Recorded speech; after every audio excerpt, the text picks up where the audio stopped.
अच्छे व्यक्तित्व के लिए मनुष्य का संस्कारी होना बहुत जरूरी है। मनुष्य को संस्कारी बनाने के लिए ही सदियों से हिंदू धर्म में 16 संस्कार की प्रथा है। इससे मनुष्य के अच्छे आचरण का निर्माण होता है। भारत देश में हिंदू धर्म वैज्ञानिक आधार और प्राचीन मान्यताओं एवं परंपराओं पर आधारित धर्म है। इस वीडियो में हम हिंदू धर्म से जुड़े 16 संस्कारों के बारे में बात करेंगे।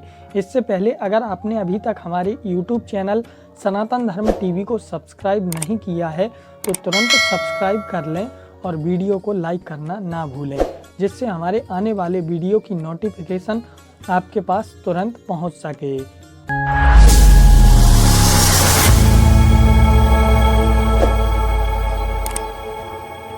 हिंदू धर्म ग्रंथ में इसे लेकर कहा गया है कि 16 संस्कार मनुष्य के पाप और अज्ञान को दूर करके विचारों को शुद्ध करते हैं और ज्ञान को बढ़ावा देते हैं।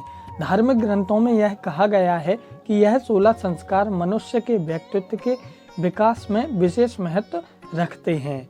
तो आइए जानते हैं हम अपने सनातन धर्म के इन 16 संस्कारों के बारे में।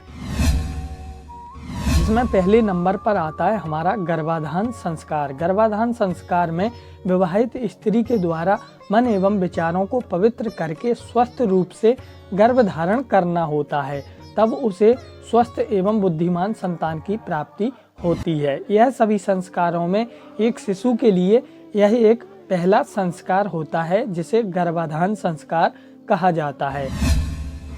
दूसरे नंबर पर आता है हमारा पुंसवन संस्कार। इस संस्कार में जब महिला स्वस्थ रूप से गर्भ धारण कर लेती है तब पति और पत्नी मिलकर के यह प्रतिज्ञा लेते हैं कि वे मिलकर गर्भ की रक्षा करेंगे और किसी भी प्रकार से गर्भ में पल रहे शिशु को नुकसान नहीं होने देंगे और इस बात का वो दोनों ध्यान रखेंगे। तीसरे नंबर पर आता है हमारा सीमंतोन्नयन संस्कार। यह तीसरा संस्कार है जो कि गर्भ धारण के 1 या 2 महीने में किया जाता है। इस संस्कार का मुख्य उद्देश्य गर्भ को पवित्र एवं शुद्ध करना होता है। इस संस्कार में गर्भ में पल रहे संतान के अच्छे गुण, ज्ञान, कर्म और स्वभाव के विषय में विचार किया जाता है। इस दौरान गर्भवती महिला जैसे आचरण रखती है, जिस प्रकार से वह व्यवहार करती है, उसका असर गर्भ में पल रहे बच्चे पर पड़ता है। दोस्तों, चौथे नंबर पर आता है हमारा जातकर्म संस्कार। यह संस्कार शिशु के जन्म के बाद होता है। माना जाता है कि इस संस्कार के करने से गर्भ में उत्पन्न दोषों को समाप्त किया जा सकता है। इस संस्कार में नवजात शिशु को सोने के चम्मच या फिर अनामिका उंगली से शहद और घी चटाया जाता है। प्राचीन लोगों का मानना है कि घी चटाने से शिशु की आयु बढ़ती है, वात का नाश हो सकता है। वहीं शहद चटाने से कफ का नाश भी हो जाता है। दोस्तों, 5वें नंबर पर आता है हमारा नामकरण संस्कार, जिसके बारे में आप सभी ने सुना ही होगा।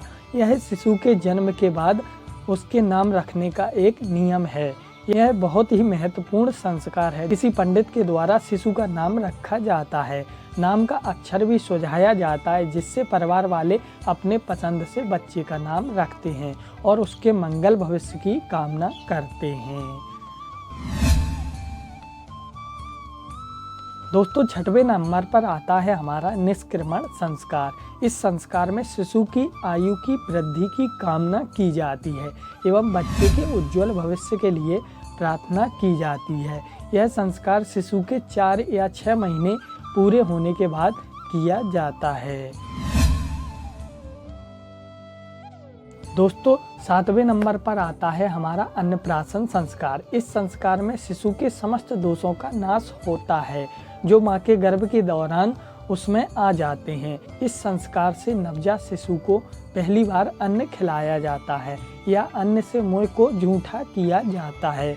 अन्नप्राशन में बच्चे को अन्न खिलाने के साथ साथ उसे उपहार एवं लंबी उम्र की कामना की दुआ दी जाती है।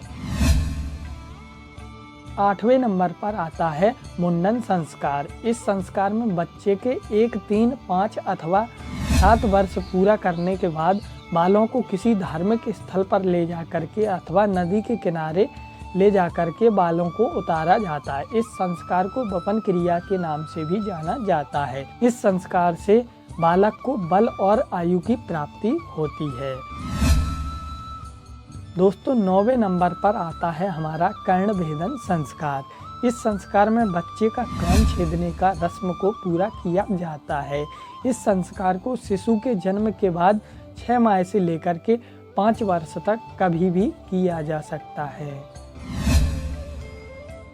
उपनयन संस्कार या जनेऊ संस्कार के नाम से भी जाना जाता है।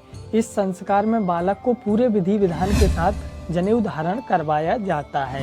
प्राचीन धर्म ग्रंथों में यह कहा गया है कि इस संस्कार के बाद बालक को वेदों का अध्ययन करने का अधिकार प्राप्त हो जाता है।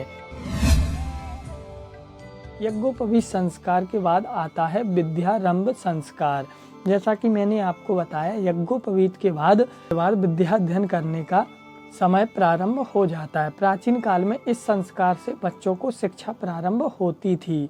विद्वानों और आचार्यों के द्वारा शुभ मुहूर्त निकालकर इस संस्कार को किया जाता था। केशांत संस्कार। पुराने समय में बच्चे विद्या ग्रहण करने के लिए गुरुकुल में जाया करते थे। तब उनकी शिक्षा पूरी हो जाती थी। तब गुरुकुल में बच्चों को केशांत संस्कार होता था। इस संस्कार में बच्चे को पहली बार हजामत यानी कि दाढ़ी बनवाने की अनुमति दी जाती थी। इसे गोदान संस्कार के नाम से भी जाना जाता है। दोस्तों 13वें नंबर पर आता है हमारा समावर्तन संस्कार। इस संस्कार में शिक्षा पूरी होने के बाद बच्चे शिक्षा समाप्त करके गुरु की इच्छा से घर लौटते थे। तब उस लौटने की प्रक्रिया को ही सेलिब्रेट किया जाता था और उसे समावर्तन संस्कार कहा जाता था। इस संस्कार के बाद एक ब्रह्मचारी बालक गृहस्थ जीवन में प्रवेश लेने का अधिकारी हो जाता है।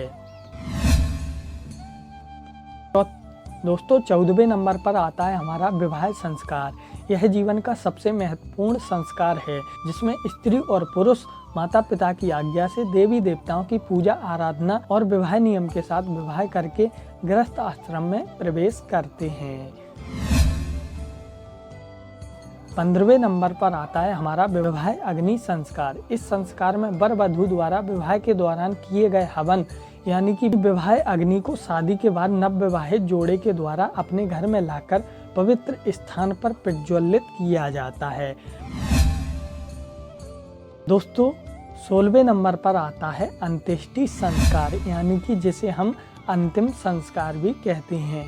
यह व्यक्ति के जीवन का आखिरी संस्कार है, जिसे मृत्यु के बाद किया जाता है। इस संस्कार में घर से अग्नि ले जाकर शमशान घाट पर सबको चिता पर लेटाकर चिता प्रज्वलित की जाती है।